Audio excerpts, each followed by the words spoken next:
This new retrospective is brought to you by Squarespace. Stay tuned to learn more. In its first decade of existence, the Kirby series had rapidly become one of the main faces of Nintendo. And I mean, how couldn't it? With a wide variety of fun platformers under its belt at this point, Kirby was unstoppable. Or well, at least it seemed that way, since fittingly, the only thing capable of stopping everyone's favorite pink puff would be a blue cube.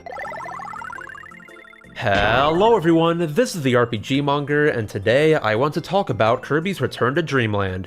The 2000s were an interesting period for Kirby, with Sakurai having all but left the series with the exception of Kirby's Air Ride. HAL Laboratories needed to figure out what direction the series would take. Of course, there was no shortage of Kirby for handhelds, due in part to Nintendo's partnership with Flagship, but there was a noticeable lack of platformer Kirbys on home consoles. In fact, if you don't count Kirby's Epic Yarn, it'd take HAL a full 11 years to put out another mainline Kirby game after Kirby 64. So, what happened? Well, like I'm sure a good few of you know, in that gap of releases, there was not one but 3 cancelled Kirby games for the GameCube, with each one going for a different style of gameplay, from a 4-player Superstar-esque game to a 3D platformer to a cutesy 2D platformer. It's clear that none of these projects managed to meet the Kirby standard of quality, though it's not like those many years of effort were wasted. Following all those cancellations, bits and pieces of the cancelled games would go on to affect the very core of the series for many games to come, some of those effects still being seen now with Kirby and the Forgotten Land. And of these titles that bear the legacy of the cancelled GameCube games, Return to Dreamland is at the forefront, stated by developers to be the successor of the cancelled games, and even containing assets that appear to date back to them. Kirby's Return to Dreamland rose from the ashes in more ways than one. Like its title suggests, the game is a return to what made the core Kirby games work, taking on many of the best qualities of previous games and throwing its own unique aspects into the mix. It's almost as if after all those years of deliberation on what direction Kirby should take, the devs decided to just go with what had always worked. Now that's not to say this game is merely a soulless copy of previous entries, far from it in fact. Despite sharing much of its game design with other Kirby titles, Return to Dreamland was a breath of fresh air for the Kirby series, due in part to the game finding itself on the Wii. Like Kirby Superstar, one of the main tenets of Return to Dreamland's gameplay was seamless fun multiplayer. In actuality, the difficulty of implementing that was the main reason one of the GameCube games got cancelled. So in this game, literally all you had to do was pick up a Wii remote and boom, you've joined the game. What's better is this can be done at practically any time, leading to this game still maintaining its spot for me as one of the best multiplayer Kirbys around. I'm sure plenty of you will attest that getting 4 friends together to wreak havoc in this game never gets old. And in the actual gameplay of Return to Dreamland, everyone's favorite copy abilities would be considerably enhanced. Bearing many of the established copy abilities in the Kirby series along with some new ones, if there's one thing this game has, it's variety. Starting with the ones it introduced, there's Leaf, Spear, Water, and Whip. In terms of Leaf, while I remember not liking it for some reason when I was younger, now I've come to appreciate this ability immensely, due in part to it essentially allowing you to cheese the entire game. That and the Leaf uppercut attack is really satisfying for some reason. Next, with my absolute favorite of the 4 newcomers, there's Spear. I mean, come on, Water and Whip are great and all, but the Spear propeller has to be one of the most fun attacks in the entire game, even if I end up taking damage due to it half the time. Not to sell Water short, however, because it's a fun one too. In fact, Water in particular has roots all the way back to a contest held for Kirby Right Back At Ya, Kirby's anime from the early 2000s. Originally, Water was a fan-submitted ability that won this contest and subsequently appeared in the show. It's really cool to see that after so many years, Water would eventually see the light of day in an actual mainline Kirby game. Apparently, it was also going to be in the cancelled game too. Though lastly, with Whip, it's also a fun ability. I just never gravitated to it as much as I did to the other 3. The mechanic of Kirby using the Whip to bring items to him was a fun one. Next to those 4 new abilities, a lot of the older ones would get renovated as well. Whether it be general polishing or the addition of new attacks, it reminds me of how Superstar reinvented copy abilities back when it was first released. Hell, Return to Dreamland even brought back High Jump, an ability that I never thought would see the light of day again. And beyond normal copy abilities, this game would take a step further with super abilities. Solidifying the trend of introducing a new gameplay gimmick with each new Kirby game, super abilities remain one of my all-time favorites. Simply put, towards the end of specific stages, Kirby gains access to one of the 5 all-powerful abilities that have you literally destroying everything, including the level itself. Personally, my favorite of the 5 will always be the Ultra Sword, since it's just so satisfying slashing everything on the screen, but the others are good too. Like the timing mechanics they made for the Snowball, where you've got to shake the Wii Remote at a specific time in order to maximize your destruction. Or the Grand Hammer, where later on in the game you've got to make sure to only shake the Wii Remote in precise amounts to complete the circuit puzzles. They're all great. Though I will say, playing through the game again, it did take me a second to get used to the movement of the Flare Beam. That's not all either, as if you utilize the super abilities to their fullest, you'll open up a special challenge portion of that stage. Stripping Kirby of any abilities he might have, these Dimensional Rift portions are absolutely a highlight of Return to Dreamland for me. Throughout all of follow them, they essentially function the same way, with a challenging portion that has Kirby racing to the end as a wall chases him. What keeps them interesting is the further you get into the game, the more challenging the variations of that concept become, segments sometimes reflecting the overall stage and sometimes just being carefully designed to induce panic. Even the Sphere Doomer fights at the end change as you progress through the game. Plus, to make these parts even better, in getting rid of copy abilities, it forces you to think strategically with how to utilize Kirby's base abilities. It's always great when you manage to spit out a massive star that endlessly continues carving a path for Kirby, and it's even greater when after you've practically beaten the entire game, you finally realize that spitting stars out at the wall actually sends them back a bit. It took me way too long to figure that out. Mechanics aside, the obstacles Kirby has to overcome only makes up half of what makes me love these parts, since the theme they gave them goes all in. Sure, the ever-looming wall does create a fair amount of tension, but the fast-paced catchy tune that goes with it makes the whole package that much more intense. The same thing goes for the Sphere Doomer theme, its utilization of 5/4 time fitting these strange extra-dimensional creatures.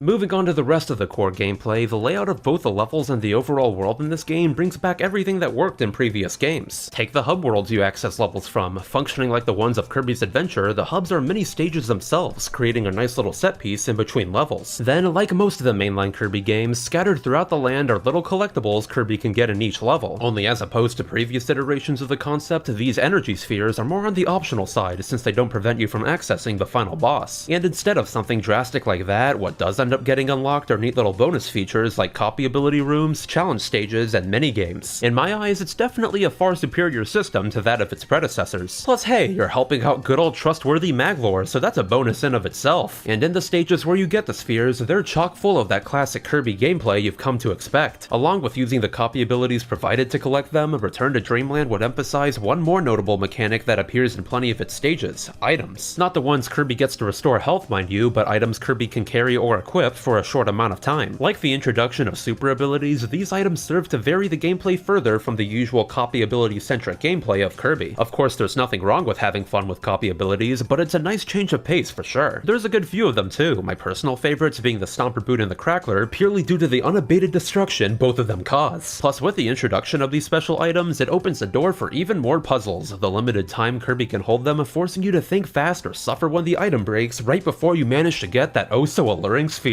Though with any game like this that introduces new mechanics, there's absolutely a balance to be struck between the old and the new. Don't bring in enough new and the game will get criticized for just being the exact same as its predecessors. Bring in too much new and the game will extinguish the core gameplay fans have come to expect. While thankfully, Return to Dreamland strikes that balance perfectly, all these new components gelling very well with the core aspects of Kirby. In some cases, they even manage to combine the old and the new. Case in point, the keys you have to race against time to take from the key Ds who hold them. I absolutely guarantee you that everyone's fallen victim to just barely catching up to one of these guys, only to watch in despair as the key D uses that key the second you catch it. It's a core part of the Return to Dreamland experience. That aside, the first 3 worlds of Return to Dreamland are about what you'd expect. After all, this is a return to form for the series, so it's gotta start with the familiar before going into the unknown. I did enjoy how, like previous Kirby titles, they really didn't skimp out on the visuals, Return to Dreamland's backgrounds maintaining that cozy Kirby feeling previous games established. Then, as you get to the latter parts of this game's pop star levels, that's where I feel Return to Dreamland really starts to shine. The ocean world was definitely a fun one, don't get me wrong, but beginning in White Wafers, that's when a lot of Return to Dreamland's more memorable moments start to present themselves. In particular, there's that one stage where you've got to go around collecting keys to progress. It's a cool stage overall, but the track that plays in most of it is still one of my all-time favorites from this entire game. The combination of that airy synth with a classic Jun Ishikawa beat makes it such a memorable one, though I'll admit my massive nostalgia for this game definitely influences me a fair amount. And after White Wafers, the 5th world in Nutty Noon is still to this day a highlight of both Return to Dreamland and the entire franchise as a whole. Whereas all the levels up until now followed the theming of their worlds like you'd expect, the ones of Nutty Noon take inspiration from another iconic world. You see, starting from the ground in its first stage, this world has Kirby gradually ascending a massive tower until he reaches the beginning of space at the top. In following that theming, that means each level kind of flows into the next, Kirby getting higher and higher every time. This world's really got it all, from great gameplay to fantastic visuals. Although most importantly to me, Nutty Noon contains some absolutely unforgettable tracks. If you've played Return to Dreamland, I'm sure you know what I mean, as Sky Tower has practically become this game's butter building, and rightfully so, as it captures that upbeat victorious sound many Kirby tracks strive for to a T. Except while it's well known how great Sky Tower is, I'd like to also shine the spotlight on its little brother Sky Waltz. Playing in the first stage of Nutty Noon where Kirby jumps around in the clouds, it's such a nice song. The part in particular that focuses on the violin will always have a soft spot in my my heart. Hear for yourselves.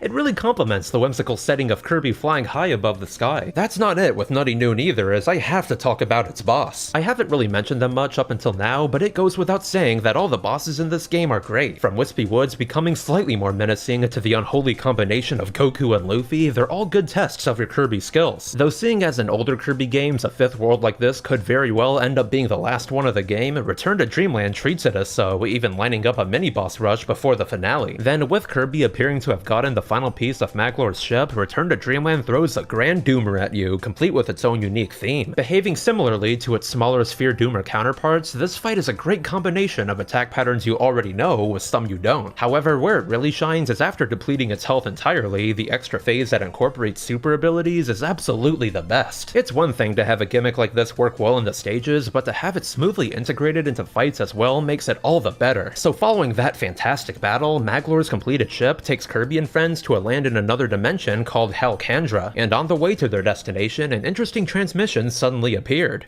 Have you ever wondered, how will I manage to recruit someone gullible enough to help me repair my ancient dimension-crossing ship and essentially become a god? Maybe you've already found that pink puff and want to make a site advising others in a similar situation. Well, for those or any of your site-making needs, it's clear that Squarespace is the way to go. With Squarespace's easy-to-use website builder and templates, it's no secret that they're the best place to go whenever you need to create a site. In Maglor's case, he'd have access to Squarespace's spectacular customer service to help him make a site to find a hero capable of collecting an obscene amount of spheres. And once the site is up and running, Squarespace provides an inside look into the analytics of said site, making it even easier for Maglor to find just the person he needs. How else do you think Maglor knew where to crash at the beginning of the game? So whether you're looking to start an online store or just searching for a sentient headpiece, go on over to squarespace.com/rpgmonger for your free trial and 10% off when you buy the website or domain. Now back to the video. Where the Popstar levels in Return to Dreamland are the game dishing out some classic Kirby gameplay with a twist, the two worlds in Halkandra are where things get entirely distinguished from previous entries. Granted, it still takes inspiration in certain aspects, of course, but the drastically different atmosphere and added complexity of the levels here always stood out to me. For one, as opposed to the bright, cheery Popstar stages, the ones here are much darker and desolate, especially in Halkandra's first world, Egg Engines. Throughout the automated husks of what was clearly once an advanced civilization, this would also be the beginning of the massive lore drops contained within Return to Dreamland. After all, who were these ancient Halkandrans and where did they all go? Still to this day we don't know a lot, but if you're diligent with sphere collecting, Maglor might just mention some pretty important details. And along with the general shift in theming, Halkandra's levels keep you on your toes with plenty of hazards blocking Kirby's path. Gone are the days when spheres were just lying about wherever. You've gotta think fast if you don't want to redo a stage just to get that one sphere you missed in the beginning. Then, in the final world of Halkandra, there's Dangerous Dinner, a lava-themed world that's surprisingly short. This isn't a gripe or anything, as these three stages are great, but I wonder if they had to cut this world short due to time constraints considering every other world has more levels. Regardless, have fun trying to hold on to your copy abilities, as the further you get in, the more lava walls there are to rob you of them. I did enjoy how they gave Water the ability to dash on the lava. It's a shame I couldn't do it more without also falling victim to those massive enemies. Though good news, there is a light at the end of this lava-filled tunnel, because much like the mini-boss rush before Grand Doomer, now it's time for the game to give a whole new meaning to a boss rush. In this final super ability segment, Return to Dreamland lets you loose to absolutely destroy all mini-bosses in your path as if they were regular enemies. It's so satisfying. Now before we hit the game's finale and final boss, I want to look back at the game as a whole and focus on its soundtrack for a second. I know I've already gushed about it a fair amount, but it's too great to ignore. Clearly bearing some relics from the cancelled GameCube game as shown in footage that surfaced over time, Return to Dreamland has one of the most complete soundtracks out of any Kirby game. Hell, there's a lot of songs that only show up once to play in a part of a singular level. And for any longtime Kirby fans, Return to Dreamland has you covered, a few remixes getting sprinkled in throughout the game. Though honestly, that's practically a Kirby feature at this point with how much the series has been shown to give love to its older songs. What stood out to me upon replaying it is beyond the remixes, there's a lot of songs that pay homage to the older soundtracks too, whether it be the actual structure of the themes or the composers cranking out some older or similar sounding midis to those used in past games. Specifically, Kirby's Dreamland 3 and Kirby Kirby 64, which only further elevates Return to Dreamland for me, as those two games are all-time favorites of mine. Of course, that's not to say this game doesn't have originality in its soundtrack, since like I've talked about earlier, it's bursting with it. Take the song Walking in the Sea. This may be the nostalgia talking, but it never fails to put a smile on my face. I was gonna show you guys the song here, but seeing how Nintendo recently struck a lot of Kirby music on YouTube, I've gotta be more careful about how I show these tunes off. And when the game's tone shifts in Halcandra, so does the soundtrack, with Egg Engine songs taking on a much more mechanical sound as opposed to the rest of the game's soundtrack. The first theme of the world is in actuality a new, darker rendition of one of the first themes in the game. I love that attention to detail, though believe me, all of that is only an appetizer for what the finale of Return to Dreamland has in store.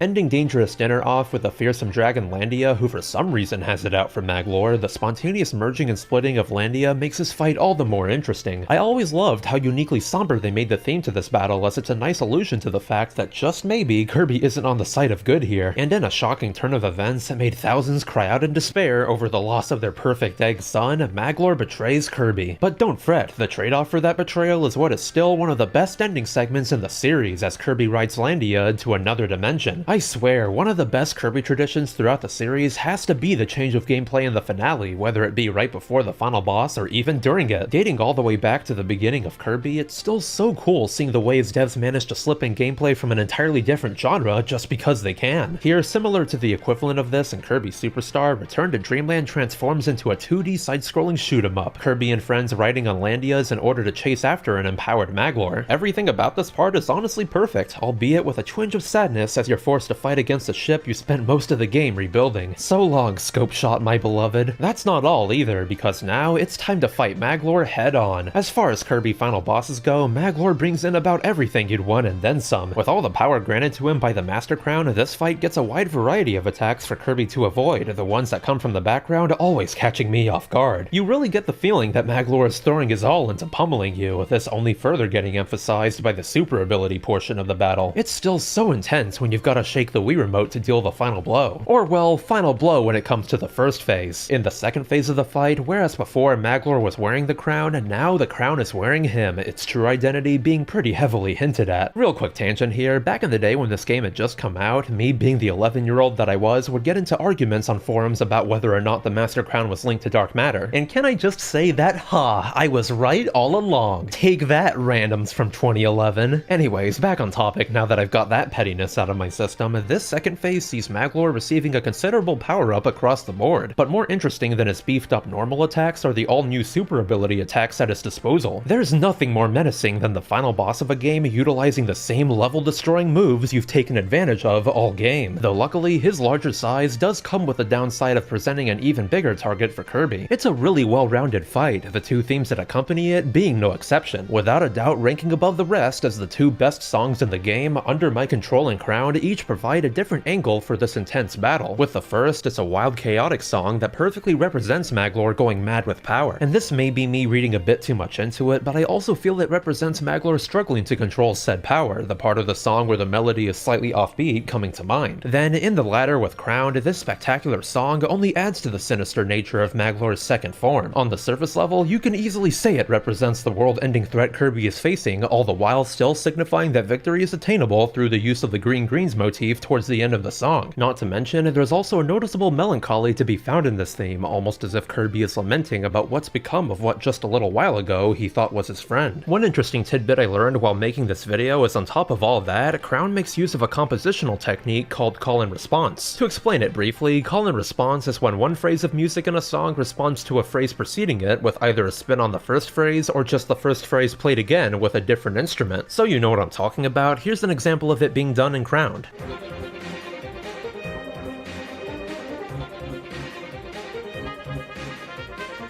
The thing that makes the implementation of call and response in Crowned so neat is much like the song, Maglor is quite literally responding to the crown in his second phase, the power held within it controlling him like a puppet. I will admit, out of the two, I do enjoy Under My Control a bit more as I just love how hard that song goes, but Crowned is right there next to it, especially after I learned these new details about it. And upon saving Popstar yet again, that's the main scenario of Return to Dreamland. Although, if Kirby Superstar Ultra was any indication, there's still more in this game. Making use of his experience leading the development of Kirby Superstar Ultra, Shinya Kumazaki, the new director of the series at large, would bring back that game's core feature of being split into multiple unlockable modes. Technically unlocked earlier through collecting spheres, there's the sub-games of Return to Dreamland. Comprised of Ninja Dojo, Scope Shot, and various challenges, these all serve as a nice reprieve from the main scenario. Similarly to the new sub-games of Superstar Ultra using the touchscreen, the new ones here take advantage of the console they're on by using motion controls. Personally, I'm not the biggest fan of Ninja Dojo, as all it comes down to is swinging the Wii Remote in time to the targets that fall down, but Scope Shot is an entirely different story. Mainly using motion controls to aim the scope, this minigame has Kirby shooting at 3 different necks across 3 different stages. And while the first 2 are pretty good, this minigame truly shines with the DDD mechs, since things get pretty intense with the whole ordeal also being timed. It's absolutely one of the best Kirby sub-games in my eyes. Then with the challenge stages you access in the lore, they're about what you'd expect. Make it through a special stage using a specific copy ability and try to maximize your score at the end. If you want to perfect them all, they can be pretty hard though, admittedly. And outside of those, upon beating the game with 70% completion, you'll gain access to the Extra mode. Much like previous Extra modes in Kirby, this mode makes the game much more challenging for those who felt the base game was too easy. Overall, it cuts Kirby's health by 40%, makes enemies harder, makes bosses harder, and makes the Dimensional Rift segments more challenging, to name some of the campaign-wide changes. Even as someone who's played an unending amount of Kirby, it still caught me off guard as I replayed this one for the video. But by far, the biggest change, and one I honestly forgot about until I hit it while replaying, is the all-new fight they snuck into the game. Now normally, the boss of Egg Engines is the dynamic fight with the Metal General. However, only in the Extra mode, this fight earns itself a 3rd phase in the form of HRD3. Along with just in general being a really cool boss, the fact they managed to salvage this fight from the main cancelled GameCube game was such a nice surprise. From what was shown of it in trailers, its Return to Dreamland incarnation even maintains its same attacks, so I think it's safe to assume its fight in the cancelled game would have worked the same more or less. I like how even the pause screen lore for it says the robot came from another dimension. Technically, I guess HRD3 did appear in Mass Attack before Return to Dreamland, but the games only came out a few months apart, so I'd assume the decision to bring it back was simultaneous during the development of the 2. Outside of that, there's not much else worth talking about with the Extra mode aside from its harder fights, though I'll talk about those in a second, as taking another page out of Superstar Ultra's book, this game even got its set of arenas. Functioning like they did before with the normal arena containing the normal bosses and the true arena containing the Extra mode's bosses, Shinya Kumazaki making the arenas a staple feature of mainline Kirby was a fantastic decision. There's not much to talk about when it comes to the normal arena, but oh boy, this game's true arena. Living up to the reputation set by its predecessor, this true arena surpasses its first incarnation and then some, properly pounding me into the pavement. Of course, if you want an easy win, you can leaf your way through it, no problem, but I need that patented Kirby brand suffering. In turn, like before, I made the decision to beat this true arena without a copy ability, it taking me a good number of tries to finally beat it for good. Though as opposed to the first one, I've gotta say, the difficulty here is much more spread out rather than being only concentrated in the final fights. This may be due to me being much more familiar with Superstar Ultra's true arena, but the earlier fights here gave me just about as much trouble as the later ones. And without a doubt, when it comes to the worst wall of this boss rush, it has to be the one new fight they snuck in here, since just because the devs wanted him back, Galactic Knight makes his second appearance in this game, complete with an updated moveset that served to trip me up a good amount. The thing is, while he's definitely still tough, it honestly took me more tries to take down his original fight. It's probably due to me being more familiar with his attack patterns, as they are similar to his debut appearance. Though attacks aside, with the return of Galactic Knight comes his absolutely wild theme, this version utilizing the technology available to make the track even more intense. It's fitting too, as Galactic Knight is once again the hardest fight of this true arena. Maglor and Maglor's Soul are both challenging too, it's just by this point I was pretty familiar with their attack patterns from the Extra mode, so once you finally triumph over the second true arena and receive this game's 100% completion cutscene, that's it for Kirby's Return to Dreamland.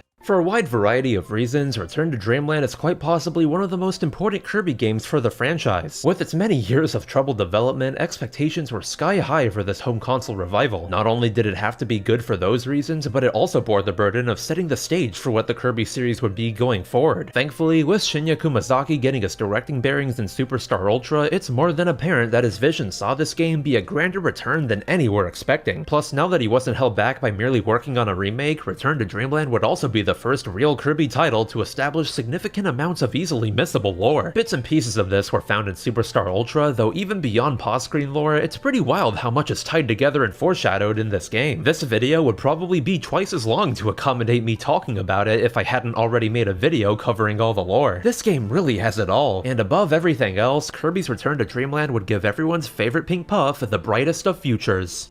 Now before I thank my patrons, I'd like to let you all know that I actually streamed the extra mode of this game last month. It was my first time doing it since I originally beat the game as a kid, so if you want to see me die repeatedly, do check it out on my VOD channel. Now to those who've continued to help out the channel, I'd like to give a heartfelt thanks to everyone who's decided to contribute. You guys are the best. If you want to help me continue making retrospectives like these, and receive a special thank you amongst a lot of other bonus stuff, do check out my Patreon, a link in the description. Hope you enjoyed more of me rambling about Kirby. After seeing how many people enjoyed my last one, I think it's safe to say that from here on, I'm gonna be covering practically every game in this series. Though before Forgotten Land releases, I like to put out one more Kirby video covering what I believe is the peak of modern 2D Kirby. Keep an eye out. So that being said, I'm the RPG Monger, and don't forget that each and every one of you are fantastic.